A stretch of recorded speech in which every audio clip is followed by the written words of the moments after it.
Well, early on, no, I never imagined that I'd be doing stuff like that.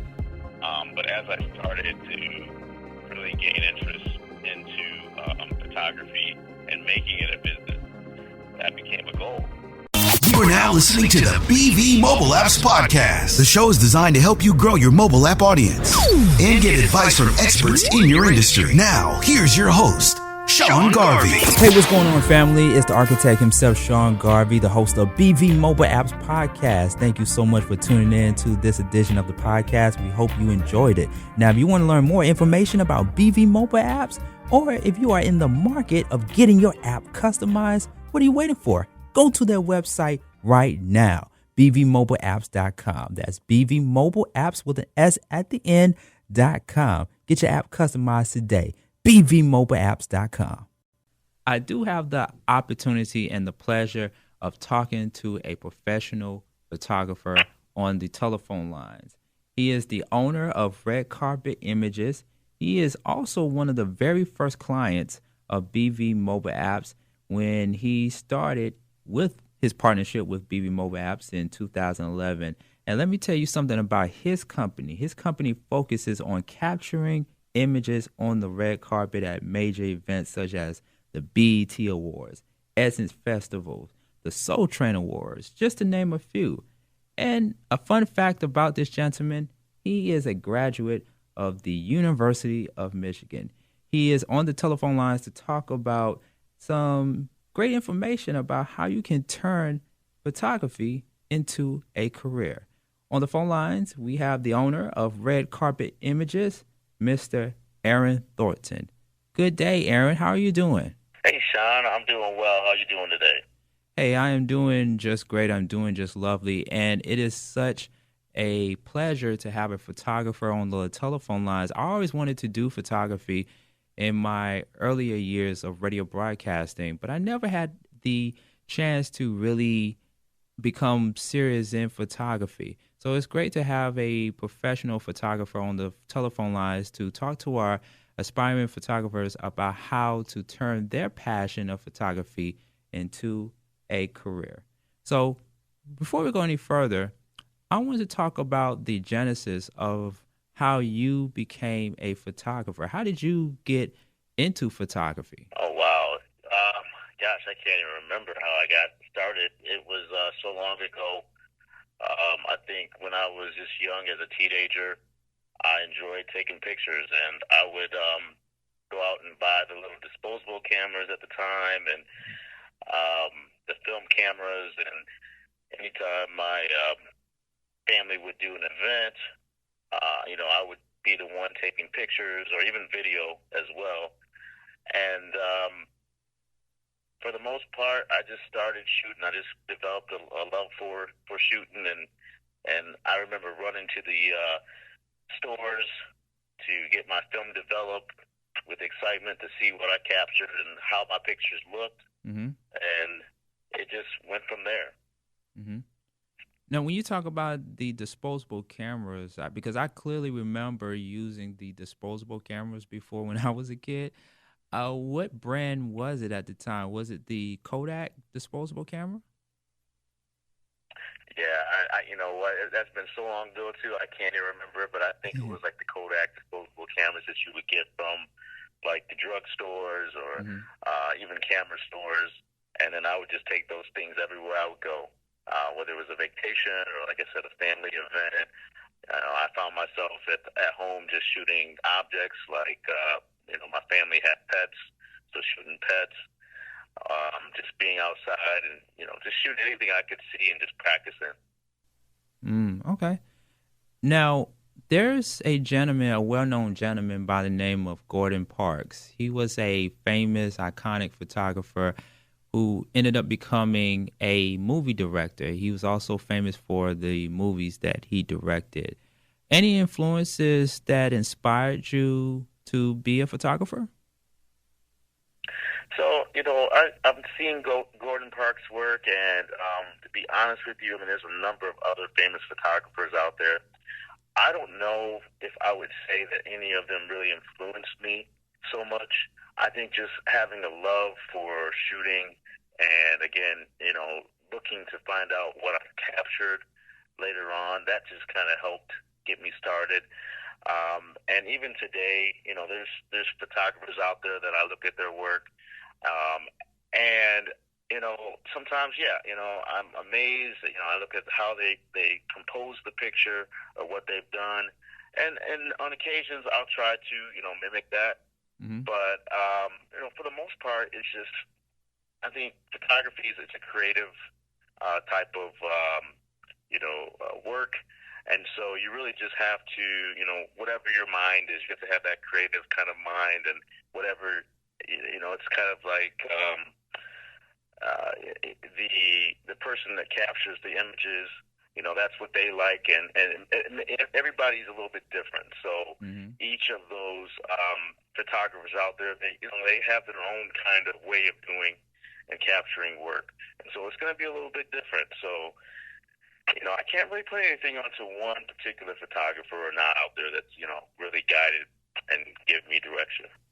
This could have been a hobby. This could have just only been a hobby that you would do on the side. I've heard so many countless stories of people who do something they love doing ever since they were a kid or a teenager, and they still doing it, but they haven't turned it into a career. But you, on the other hand, that happens to be a different story. What made you want to say, you know what, I'm going to take this photography thing and I'm going to be serious about it. I'm going to turn this into a career. What was the motivation behind turning your photography into a career? Oh, that's a good question. As you mentioned earlier, I graduated from University of Michigan. I actually have an engineering degree. And I worked in engineering and IT-related, in the IT-related field for a number of years, close to 17 years. And, while I love engineering and that type of work, I think photography really just became that passion and that love and that drive. And so while I was working in corporate America as an engineer, I was still doing photography. I had a great accountant that was doing my taxes, and, she told me the benefits of having your own business. She said, hey, you enjoy this photography work. Why not start a company? Why not make a business out of it where you can take advantage of some of the tax benefits that come from owning your own company? And so back in, I want to say 2006, 2007, that's exactly what I did. I created an LLC and started a business. And so I took what I really loved and enjoyed and, did it as a part-time business. Now, go back to what you just said a few moments ago. You turned it into an LLC, and some people don't know what an LLC is. Care to explain a little bit more about what an LLC is and what it does for your company? Sure. So LLC is a limited liability corporation.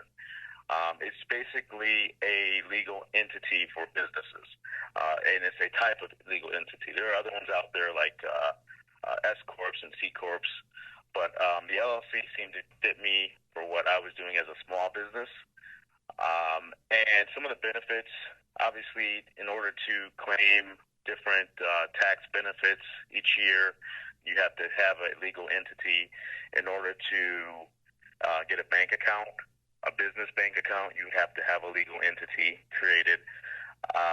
And to believe it or not, nowadays there's even some of my clients require me to have a LLC in place. And that's really, it's again the legal entity of a business. It protects you as well. In those cases, I was always told it's good to have an LLC because if I'm on a job or I'm doing something happens to go wrong, and let's just say I have to have a lawsuit against me, then that lawsuit, LLC protects you so that a lawsuit wouldn't be able to take a lot of the assets that you own on your personal, so they couldn't touch your house and things like that if you were to ever, be in a lawsuit. They would only be able to go after anything that's part of the business. So that's an important part about being an LLC and a business entity as well. So it's a lot about protection of personal assets in case of anything, but it also gives you that legal business official entity that's created so that you can do business.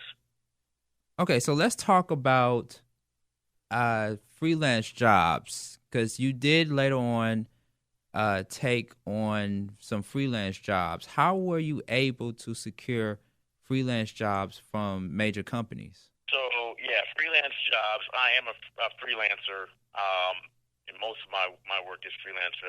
I'm very few clients that actually have me as a staff photographer. But I take on freelance jobs, and how do I get that is the question. Most of it, believe it or not, comes from referrals. I've been very fortunate.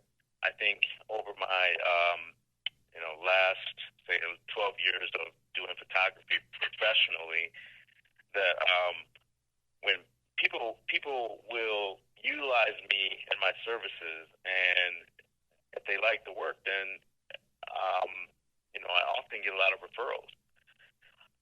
So that's one way, and well, I should say that's really the main way. I haven't really advertised or gone after a lot of business on my own. Very few opportunities have come from me going after them.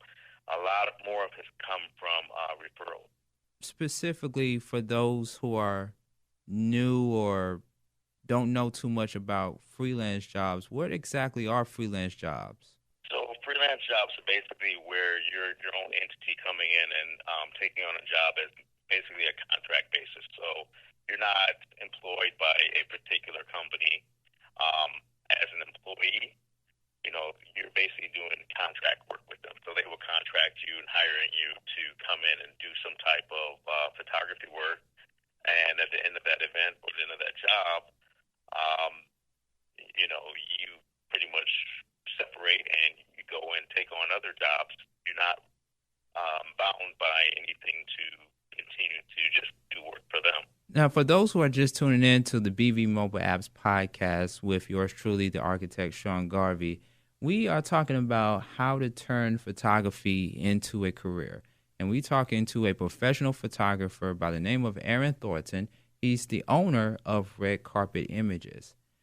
So I want to switch gears for one moment and talk about some of these events that you have done work for. Earlier in the podcast, I mentioned that you have helped or you have focused on capturing images at various red carpet events such as the BET Awards, the Essence Festivals, and even the Soul Train Awards, to name a few. Have you ever imagined doing this kind of work for such big events like the BET Awards and the Essence Festivals and the Soul Train Awards? Well, early on, no, I never imagined that I'd be doing stuff like that. But as I started to really gain interest into photography and making it a business, that became a goal. So, that was kind of the thing that I've always been aiming for to get to be able to shoot some of the bigger events like the award shows or different sporting events, things like that. So, yeah, I would say, it did become something that I aim to go after. So, yeah, at some point I did start imagining and seeing myself shooting those type of events. Walk us through the journey of doing photography work for those events like the BET Awards, the Essence Festivals, and the Soul Train Awards. Let's start with the BET Awards.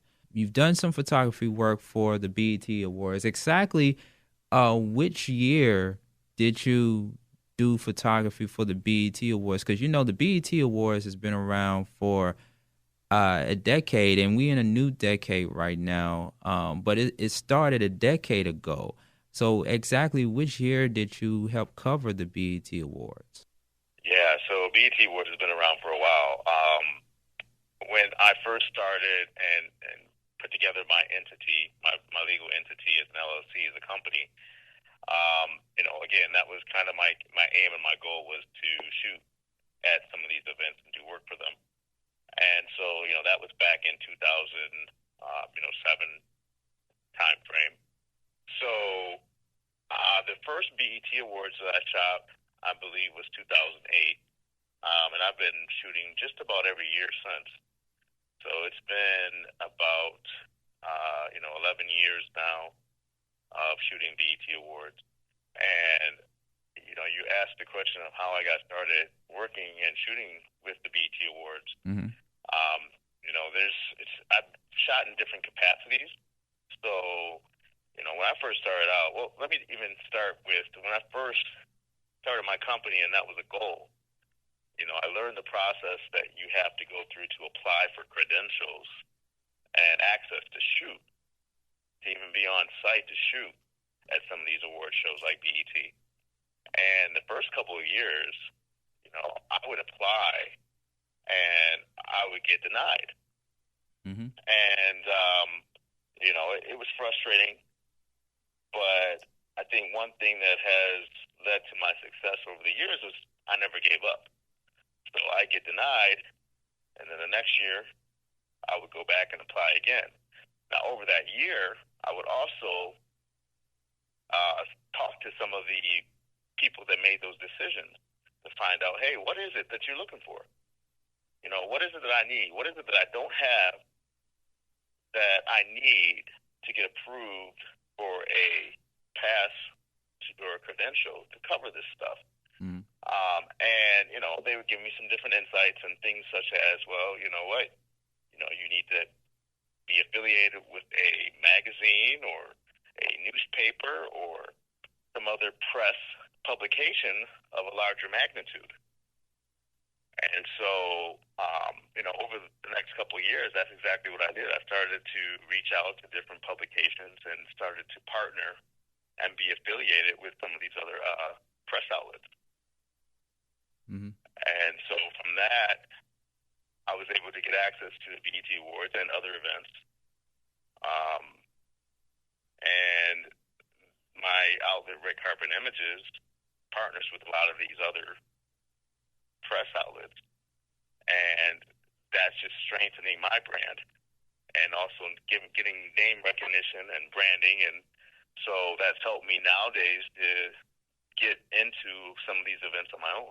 And that was actually going to be my next question, which was, how do you get media access to major events? And I know it's got to be more than just telling someone or telling people at these events, hey, I'm with such and such, or I'm with this magazine company, or I'm with this publication company. What is it that you actually have to have on site to literally get your foot in the door at these events as a photographer? So a lot of it is, again, being affiliated with a larger organization that's known, that has a global presence, a national presence, or even a presence just within a city, like a newspaper within the city. With a lot of the PR companies that make the decisions, what they look for is they're looking for your followers. They're looking for, okay, we're going to let you in, and you're going to take pictures. Where's your pictures going? Who's going to see them? What stories are going to be written and used using your pictures? So that's what they're looking for. They're not just going to credential anybody to come in, and especially if they don't have any place for their pictures to end up going. They want to make sure that, this is a business for them. So they're out to market that event. They want to create buzz from that event. They want the world to see that event. So a lot of it is just making sure that when they do credential a photographer, that they want them to come in and do a job. It's not about just being around a bunch of celebrities, but it's a job, and you got to look at it that way. Mm-hmm. So they're looking for you to take the pictures and to distribute them on a mass scale so that they get the most buzz and awareness for that event. So if I go to an event like, say, for example, the BET Awards, and they want to check my credentials, it's going to be more than just a badge. So, like, for example, if I have a BV Mobile Apps badge on and I tell them, hey, I'm Sean Garvey, I am a photographer with BV Mobile Apps, and I'm here to take photography work for the BET Awards, it's going to take more than a badge to get me full access into the event, right? Yeah, that's correct. But here's the thing. So it's not like you're just coming the day of the event and showing a badge. You have to apply. Everybody that goes to shoot these big events, they apply for these credentials sometimes 3-4 months in advance. And the people that are making the decisions are then looking at, okay, your application. You know, who are you? What's your followers? Where are your pictures going? They're probably Google searching you, as well as, some of the information that you put just to verify. So, if you say that, yeah, my stuff goes to, some magazine or newspaper, they're going to check that. They're going to make sure, they're going to fact check to make sure that what is on the application is true. So you're applying for this stuff, 3-4 months in advance sometimes. Mm-hmm. And then a month before, so they make a decision. And if they approve you, usually the day or a couple days before the event actually happens, you will go and you will get a credential or a badge from the event. And so the day of the event, when you show up, you already have all that stuff. You have a badge that shows that you're supposed to be there at the event to take pictures. BET Awards, Essence Festival, Soul Train Awards. You've been to these special occasions before, obviously. And some of us know that when it comes to like the BET Awards or the Essence Festivals or even the Soul Train Awards, it's not just only a one-day event. It's a weekend event, sometimes a week event, because there's different things that go on outside of the actual award ceremony or outside of the actual festival. So as a photographer, how many days do you have to spend to take pictures to make sure that you capture everything that has taken place at these type of events? And what are the days? How many days do a photographer have to spend to capture these events from a camera? Okay, so every event is different. You will have some award shows that are literally just one day. And then you have other events, like you said, like festivals, like Essence Festival. Essence Festival is like a 3-day event. And the one thing, I think it just depends on, who you're shooting for, what you're trying to capture. Some companies, if you're a freelancer and you're shooting for a company, or a publication, they maybe only want, 1 day of coverage. They only just want to show a little bit of coverage, or if you're a freelancer and you're hired for that particular event, or you're doing a publication that wants more and they want all 3 days or all 4 days, then, you have to usually commit to that entire time. But you also have to realize that, like, for instance, I'm going to use Essence Festival as an example, when I shoot for Essence Festival, I shoot on a team of anywhere between 12 and 15 photographers are on this team, capturing all the different things that are going on. So yeah, it's a huge festival, and it's a lot of days of work, but with so much activity going on, it has to be captured by a team of photographers. When you say a team of photographers, exactly how many, or it just depends on how many photographers or how many photographers that photographer really needs? Is there a certain limit on a team of photographers that have to be on that exact team? It all depends on a lot of things, and one of the biggest things is budget. Yes. So, because really, reality is that, photographers, don't usually work for free. So, event that is a big event and they want X amount of photographers, can they afford to pay X amount of photographers, and it's part of their budget? So, I mean, I think that really says a lot. And as far as, outside of budget, just the needs, if it's an event where everything is taking place on one stage, then maybe you don't need more than a couple of photographers to cover. If it's an event where you have, like a festival, and you might have different, multiple stages, things going on at the same time. You might have, different locations of things happening. Then obviously that calls for more photographers to be a part of that team.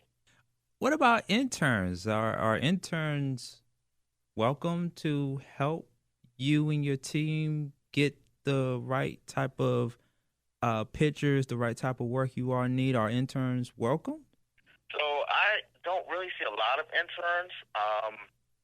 Most cases, I don't see a lot of interns. It's usually photographers that have been shooting for some time. On occasions, when I do see interns, it's I think it's the case where someone will bring somebody in and they're working with them and they're developing them, but they're not starting with maybe shooting the most important or biggest stuff. They're starting with maybe as a runner or an assistant. And we're shooting some smaller pieces of action. So, and that's just with anything, I think, in life. As a career, you don't just start, you get thrown right into the biggest things. You have to work your way up into it. So, in some of the events that I've worked on and seen, junior photographers or interns or things like that, it's, they start off by being assistants or runners, and being able to get some experience, get a level of understanding of what's needed to get the job done. So this is part 1 of my interview with Aaron Thornton of Red Carpet Images. I want you to tune in next week as I do a continuation of my interview with Aaron Thornton of Red Carpet Images. If you want more information about today's podcast, as well as how to customize your own app or just any additional information, visit the website bvmobileapps.com. That's bvmobileapps with an S at the end.com. Until then, this is Sean Garvey getting ready to sign off. You can follow me on all your social media at Sean Garvey on Facebook, Twitter, and on Instagram at Sean Garvey ATL. I will see you all and talk to you all again for the next part 2 of Aaron Thornton's interview right here on the BV Mobile Apps Podcast. Take care. It's a new year. It's a new day. We're starting it over. Starting the day. Thank you for listening to the BV Mobile Apps Podcast with your host, Sean Garvey. For more information about BV Mobile Apps, visit the website, bvmobileapps.com. Don't forget to follow BV Mobile Apps on social media at BV Mobile Apps. Tune in again next time on the BV Mobile Apps Podcast.